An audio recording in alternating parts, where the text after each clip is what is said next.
Talking to one of our guests from Cameroon, Philomena Onike, and also in studio live will be joined later on by another person from Liberia from the same organization, talking about United Africa Organization for Literacy. So this is an organization organized to ensure that people in Africa learn how to read and write, to make sure that they educate Africans in reading and writing. So we'll be joining Philomena Onike from Cameroon on the line, and in studio we'll have Kadrik Khalifa to talk about the same program right here on how to educate people how to read and write. But after this break, we'll be right back. The youth are the pillar of our existence. They make up over 60% of Liberia's population. They drive the economy. They power of the health sector, captain education. Most of all, they cement peace and unity. It's time for them to talk words talk with genuine expectation. Join Edward Tamba every Thursday from 6 to 6:50 p.m. on LNTV. The youth are the pillar of our existence. They make up over 60% of Liberia's population. They drive the economy. They power of the health sector, captain education. Most of all, they cement peace and unity. It's time for them to talk words talk with genuine expectation. Join Edward Tamba every Thursday from 6 to 6:50 p.m. on LNTV.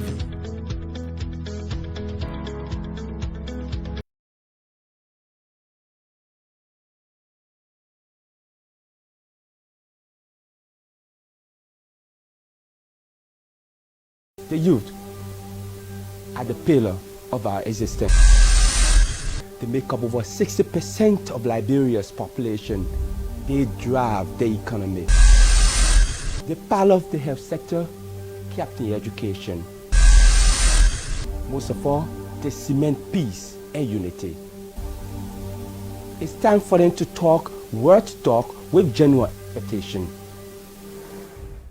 Join Edward Tamba every Thursday from 6 to 6:50 p.m. on LNTV.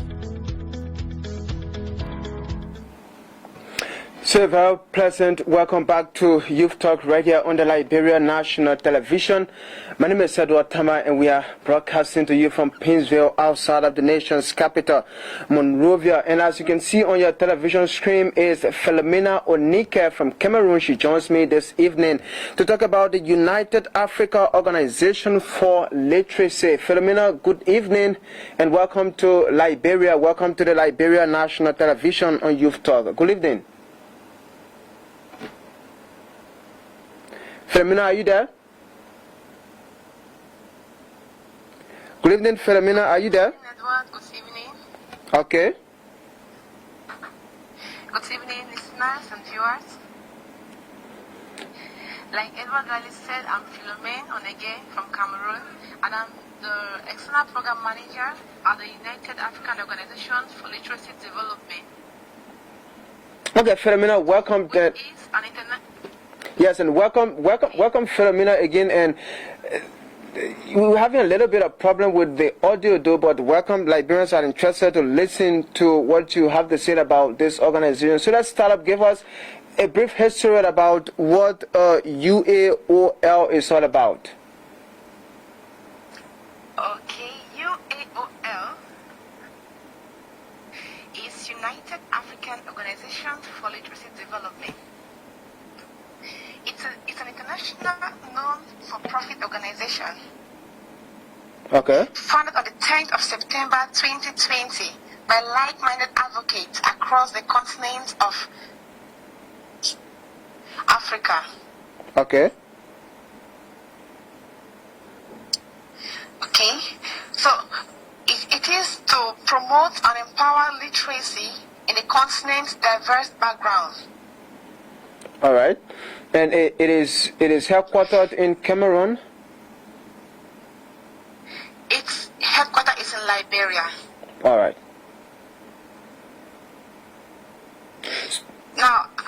move straightly to our mission.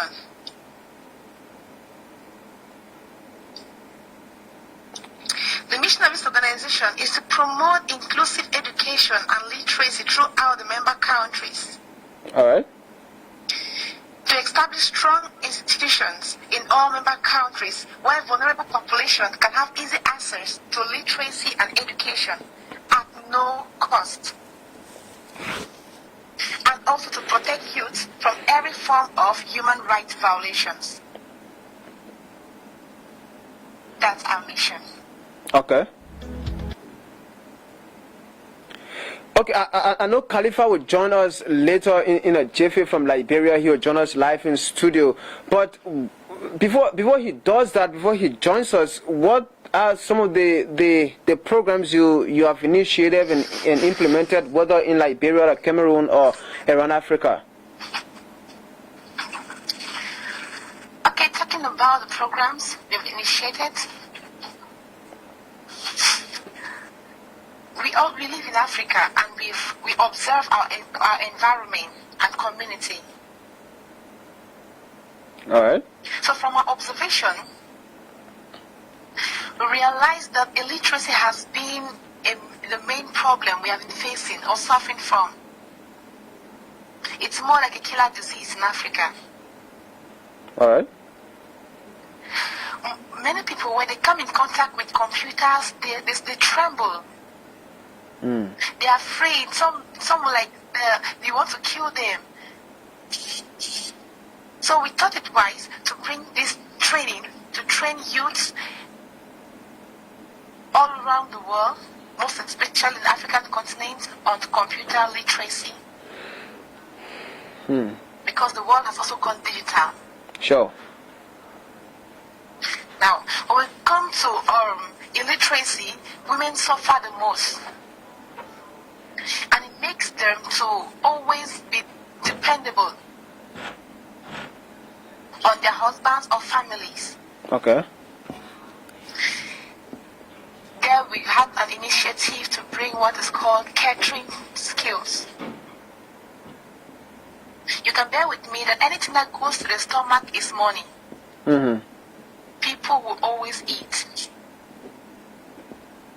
So we train them now. We decided to train ladies on computer and catering. All right. With the catering, they're able to have skills that they can do small businesses that can yield them some income and they can manage their lives, thus improving living standards. Okay, Philomena, we'll talk about women empowerment through your literacy program in a moment, but literacy itself, how does it impede, development in Africa, for example? Great, thank you for this question. You and I can best explain how it's difficult to communicate with an illiterate.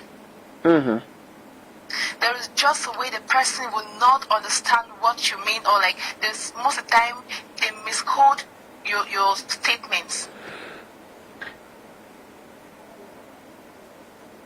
Also, handling situations vary because of illiteracy.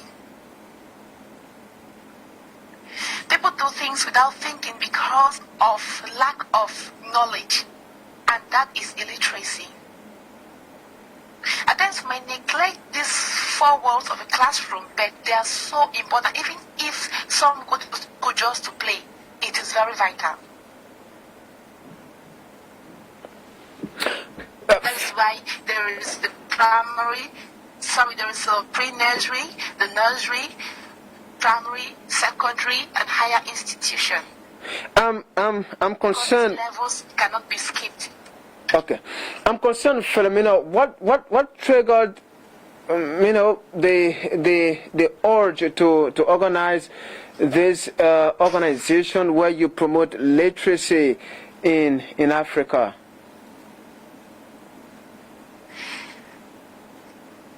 Thank you very much, sir.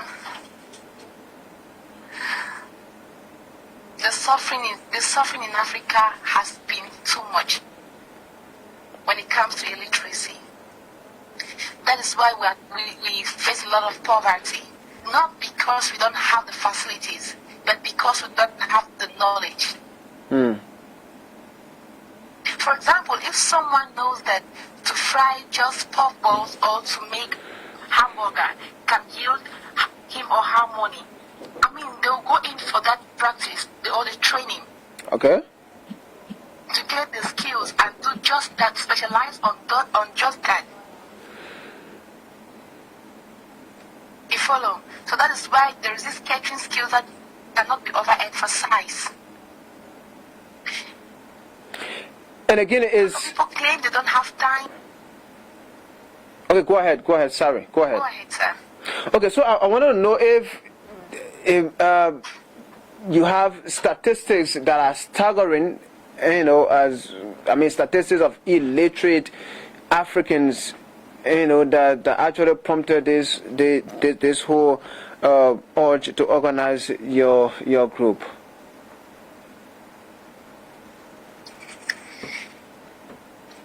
Yes, we do have statistics. All right. You want to share with us the information about the rate of illiteracy and to that of the literate in Africa or in Cameroon, for example? Yes, it's the rate of illiteracy. It's 67% in Cameroon. Okay. So you can see how many illiterates we have. Okay.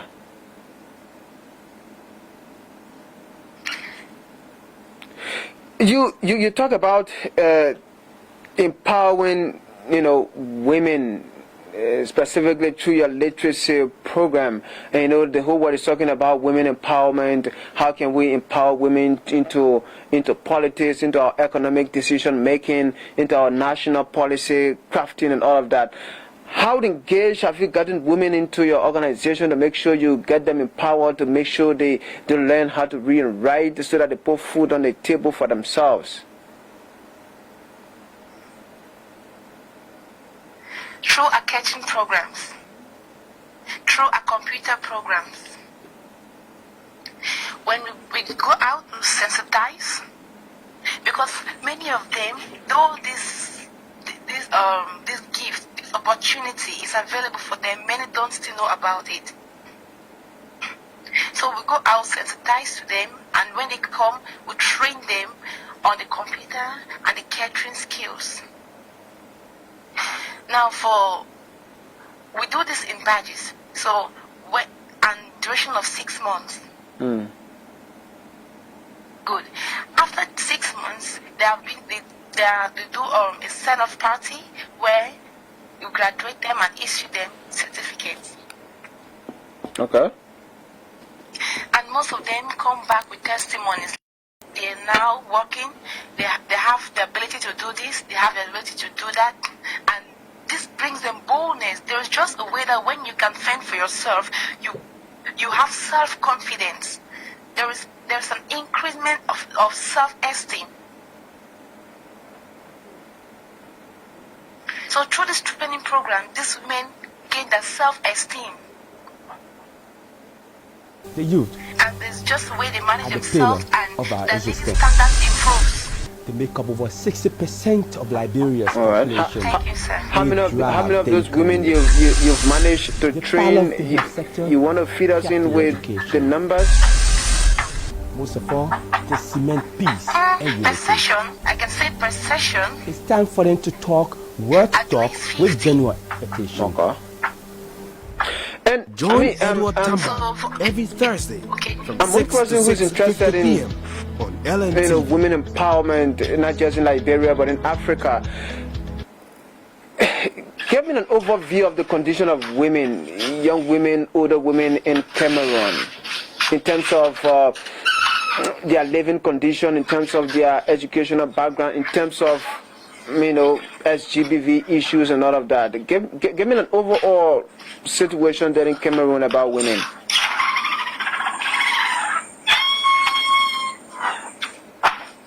please come again, again, sir.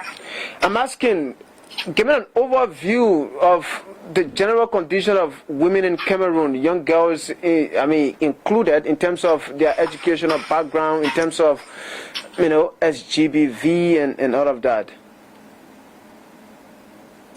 Good. Cameroon is in Africa, and Africa remains Africa. So, in Cameroon, though girls love to go to school, they're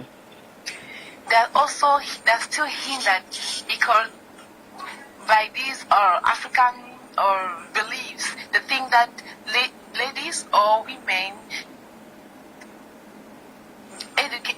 them being educated is like wastage, because they know that at the tail end they'll get married and be under a man. But with all these trainings and these sensitizations, they gain knowledge and understanding of gender equality. You follow?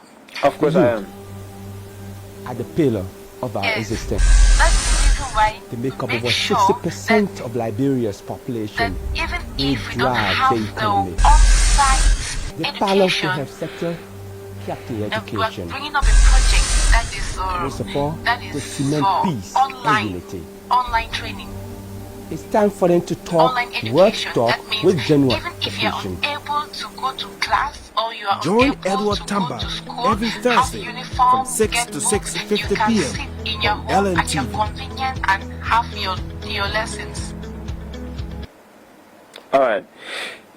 I want to stick a little bit with women issues, because we just ended the celebration of the 16 days of activism globally. Those days in which set aside to promote women issues, to talk about those issues that matter most to women. What's your general view about unity? On it's time for them to talk, rape, talk on with sexual reproductive services to women Join and girls, Edward adolescent Tamba girls every in Thursday Cameroon from 6 to 6:50 p.m. on LNTV. Now, sexual reproductive health right cannot be overemphasized. It's very important. That is why it is part of our project. Okay. Yes. First, most ladies don't have the knowledge about themselves. They don't know the menstrual cycle. They don't know how to manage themselves, like their personal hygiene.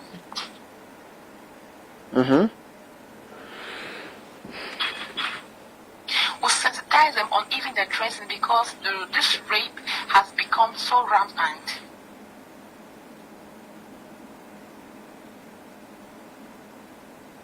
We educate them on how to dress.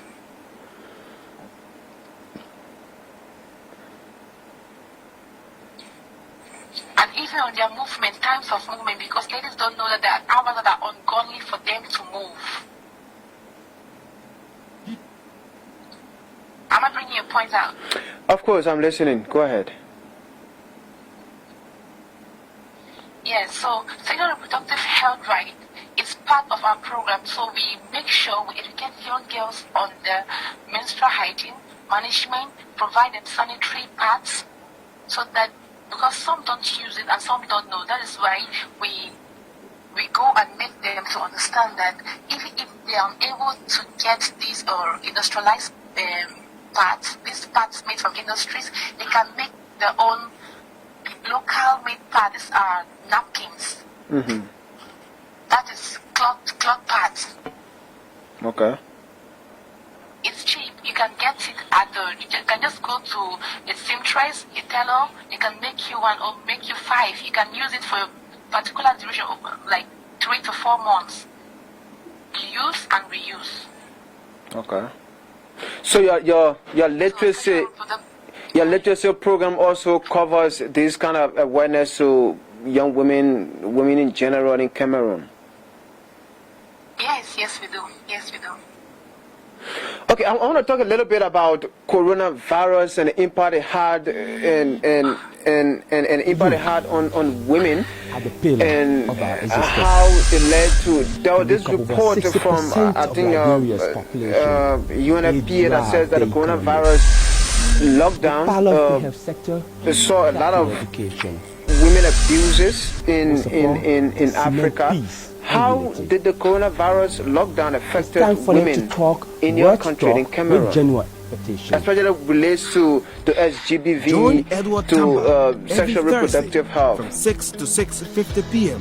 on LNT. Yeah. You know, it's the women are the weaker sex. Okay. The lockdown, it's obvious they always remain home. The men are idle, the women are idle. Mm-hmm. First, increased pregnancy rate. Many got pregnant during the period of lockdown because they were always home and there's just no way that the man would not demand for sex while they are home. Also, it has affected them in the sense that they cannot manage their homes because of the inability to make their small businesses and manage their families, like implement their finances. Okay.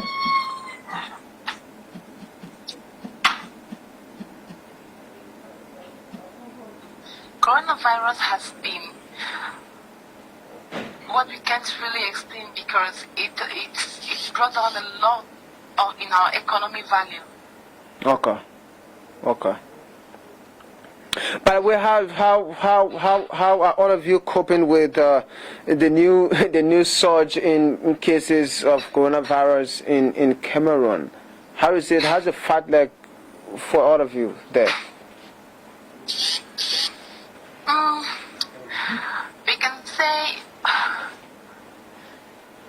we tried our best to remain safe. Okay. By use of the pillar of our existence. Washing our hands, avoid touching our face, though it's really inevitable. Yeah, sure. Yeah, so we tried our best to keep safe. Okay, Philomena, just stay online. Let's take this break. Khalifa just joined us in our live studio. Let's take this break and we'll introduce him live, and then we'll rejoin you, and both of you will chat and tell us more about the United Africa Organization for Literacy. Maybe if we have time, because we have just 20-25 more minutes to go, we'll open the lines for people to put in their calls and they can talk to you online. Okay, so stay on. I'll get to you later after this break. So if you're just joining us, this is LNTV coming to you from Pinsville. My name is Edward Tamba, and this is your youth program, Youth Talk, right here on the Liberia National Television. We're talking to Philomena Onike from Cameroon. She's the external program manager for United Africa Organization for Literacy, and she's based in Cameroon, like I said. And shortly we will be joined by the Liberia chapter, the executive officer of the Liberia chapter of that organization, Patrick Khalifa, in studio, and then we'll rejoin Philomena there from Cameroon. Please stay with us. We'll be right back. The youth are the pillar of our existence. They make up over 60% of Liberia's population. They drive the economy. They power of the health sector, keep the education. Most of all, they cement peace and unity. It's time for them to talk words talk with genuine expectation. Join Edward Tamba every Thursday from 6 to 6:50 p.m. on LNTV. The youth are the pillar of our existence. They make up over 60% of Liberia's population. They drive the economy. The power of the health sector, keep the education. Most of all, they cement peace and unity. It's time for them to talk words talk with genuine expectation. Join Edward Tamba every Thursday from 6 to 6:50 p.m. on LNTV.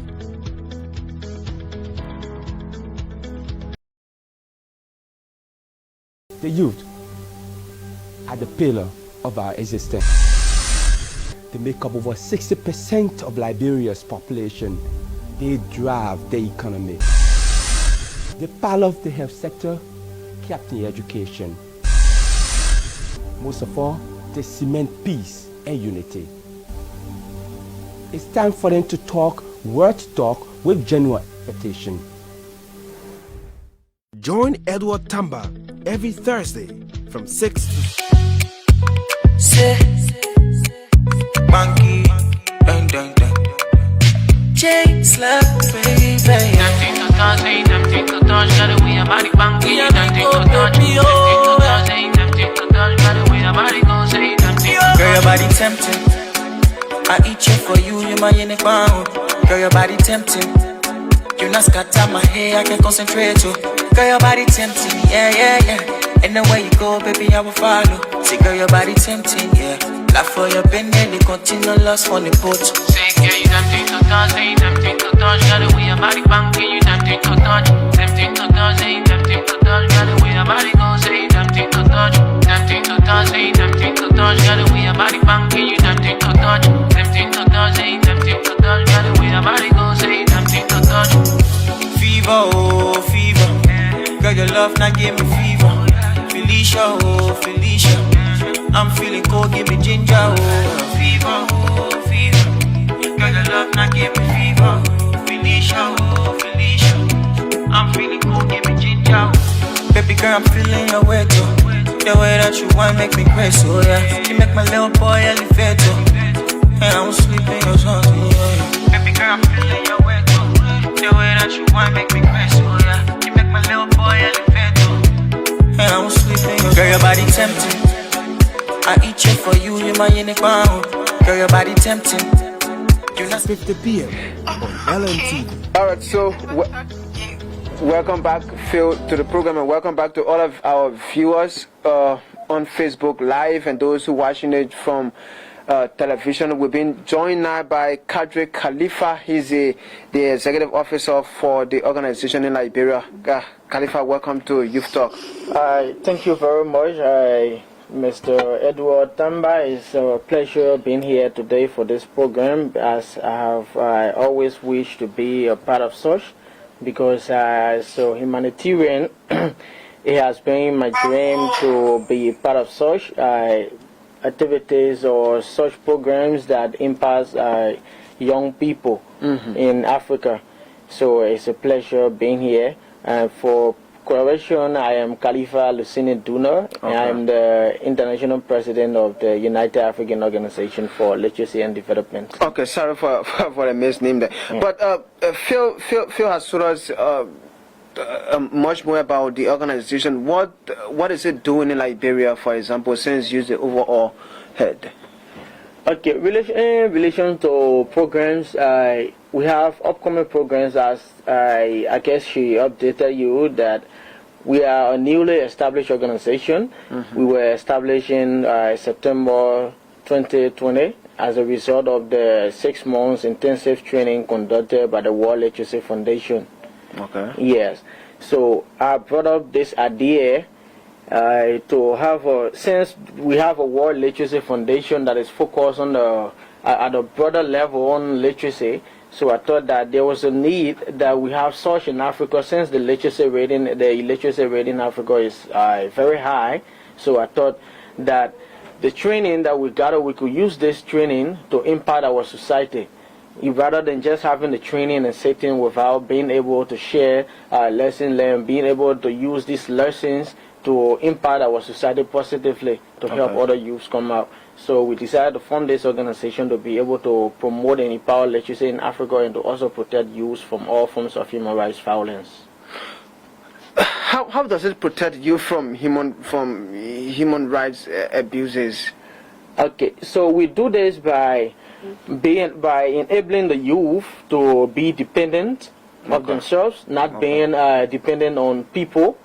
Yeah, so that once the youth are empowered, so this is why we are bringing more empowerment opportunities wherein people can have at least skills that they can use to sustain themselves without being beggars, because we don't want to see in the next 5 years, we don't want to see youth being beggars. We don't want to hear people calling youth beggars. We don't want to see state powers marginalizing youth. Okay. We want to see youth-friendly policies in the next 5 years to come, in the next 10 years to come. We want to see youth-friendly policies that speaks to issues affecting youth, speaks to the future of the youth. Because the youth have to be the one to prepare the future, because they are the owners, they are the hosts, and they are like the security of the future. So if the future is not planned by them, that means we have no better future. But once the youth can be empowered, right, they can be able to contribute to decision making, and then they can be always be included in policy making, which will bring out youth-friendly policies that will help for the development of youth. How are young women, even older women at large, involved with this organization, to making sure it works also in the interests of women? Okay, like Phyllis, she's one very strong woman, and this is why, you see, I have no regret working with her over the period of time that I have known her. She's one energetic person.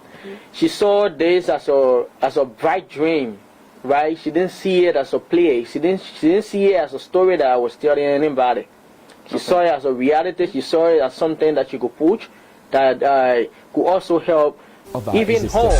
Because no matter who you are, no matter where you are, you also have people who are marginalized, right? So when you take a step, you are taking step for you, the people whom you are serving, and also your surrounding. Okay. So once your surrounding is protected and safe, that means you are safe. Sure. So there are a lot of women like Vindra, who is the international president for Hallmark International Youth Club.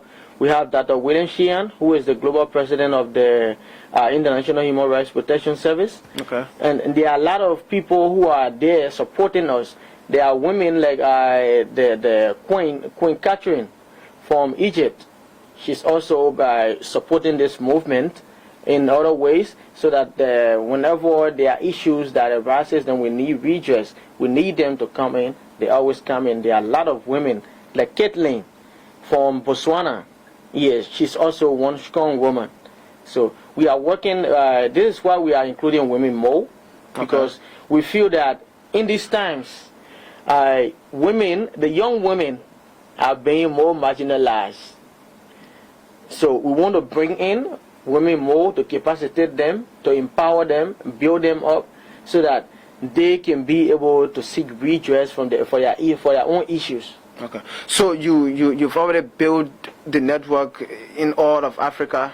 Do you have branches or cohorts in every part of Africa as we speak now? Or are you working towards that? We are working towards it. Okay. But we already have members in almost all of the countries. Out of the 54, we have members in 33 countries. That's impressive. Yes. Okay. And among those 33 countries, we have like 6 who are, let's say, involved.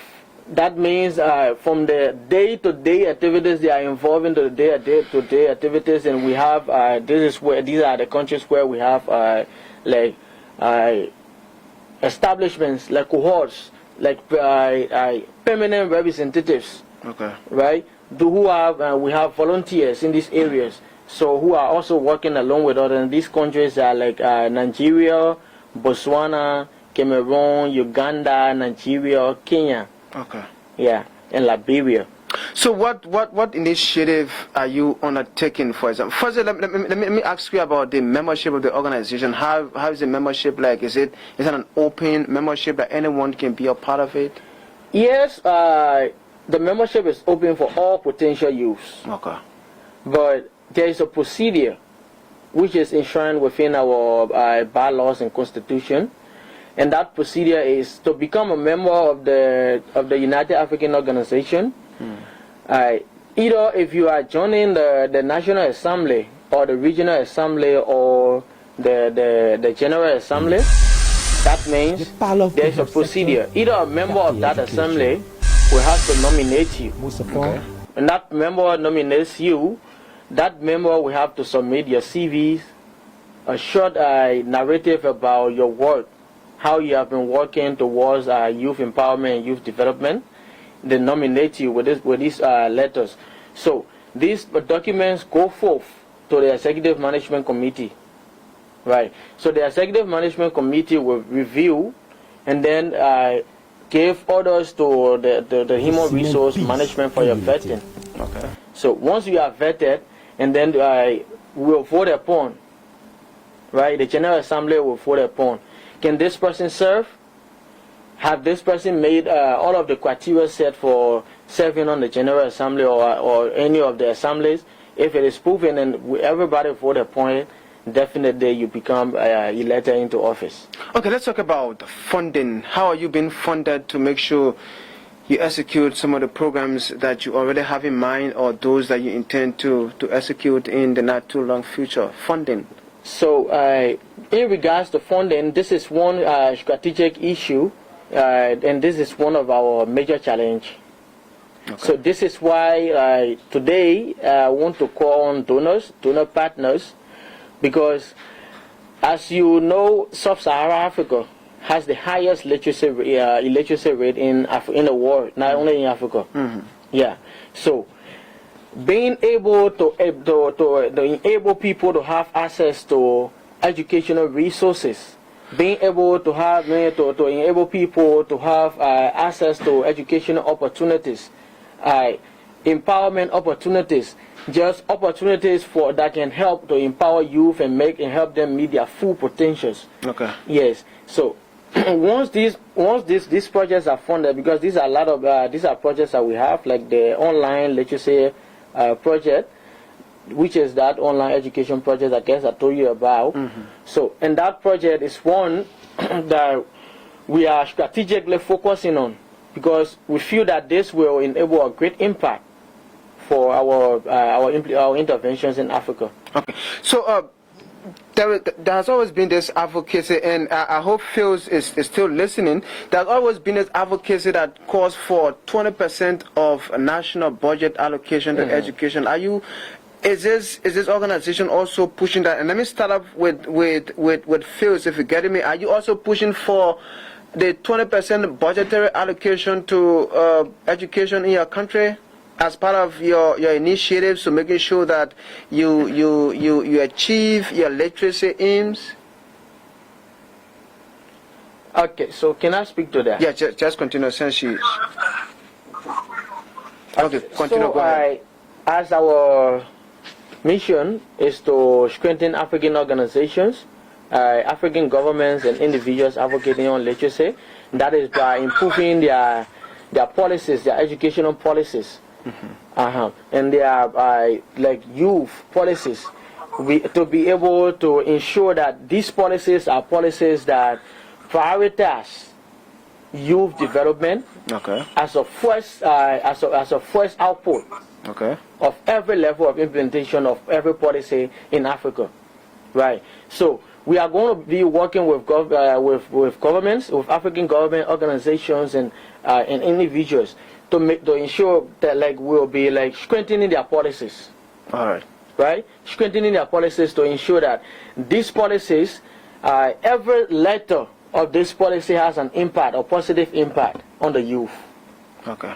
So this is what we are working towards. The 20% allocation of budgetary support towards education, mm-hmm, we are also working towards that, and we even want to increase that 20% to it should be 40%, because this should be a priority for every government. Okay, Khalifa, I have just 6 more minutes to go on the show. Let me ask you about what's your organization view about promoting women issues? What's your advocacy like against SGBV, for example? Remember in August there was this huge protest in Monrovia where women took to the streets to protest against rape in Liberia. What's the organization's view towards that? Okay, so I will firstly start to answer this question by saying no to rape, and I stand with the feminist power. Okay.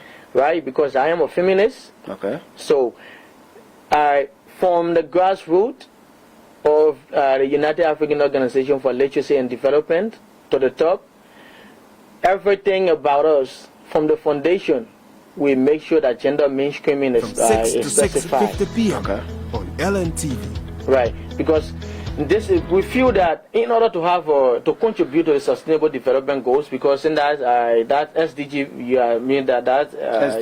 SGBV you are talking about, yeah. that is the SDG 5. Okay.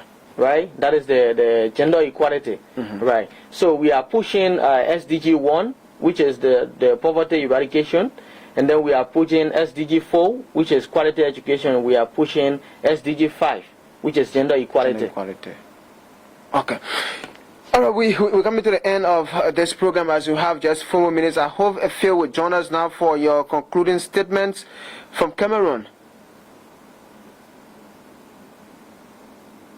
Phil, are you there? All right, we seem to have lost Phil along the way, but Khalifa, let's conclude. How are your engagements with other youth organizations in Liberia, for example, the Federation of Liberian Youth, and maybe the Ministry of Youth and Sports? How are you coordinating with them? How have you engaged them to making sure that they recognize you or you gain their support? Okay, so currently we are trying to establish a partnership that is not only going to be focused on Liberia. Okay. We are establishing a youth-led partnership across Africa. Okay. Where we will have all youth-led organizations from across Africa in one coordination. Okay. So that means we can be able to draft policies. We can be able to draft policies that we can push at the international level for youth empowerment or youth capacity development in Africa. Okay, Phil, just join us. Let's just have your concluding statement there as we wind down on the show. What else you want to tell the audience who are watching this show now on live? What more information you want to share with them in the next 1 minute, please? The youth are the pillar of our existence. Phil, are you there?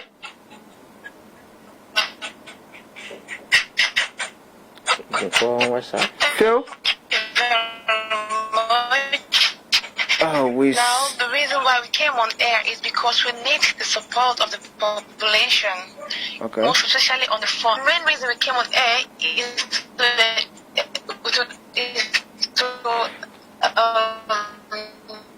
Phil, we are sorry we can't continue with you. We're having some okay.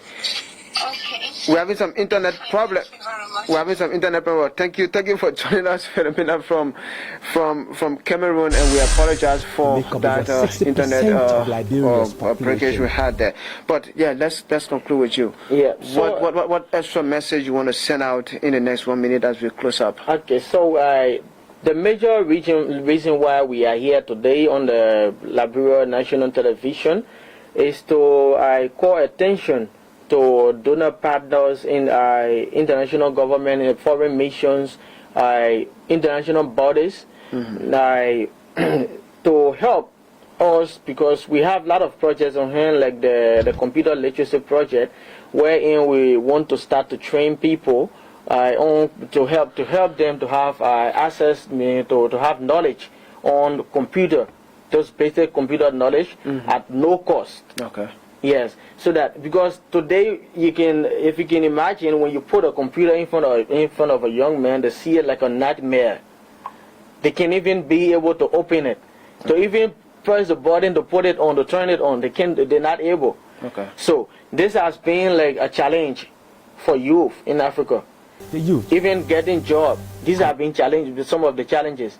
So we have decided to conduct these trainings. We have a lot of projects on hand, like the online education, like during this lockdown. We want to start educating people where people can sit from their homes and have every access, like from grade 1 to grade 12, you have access to educational resources.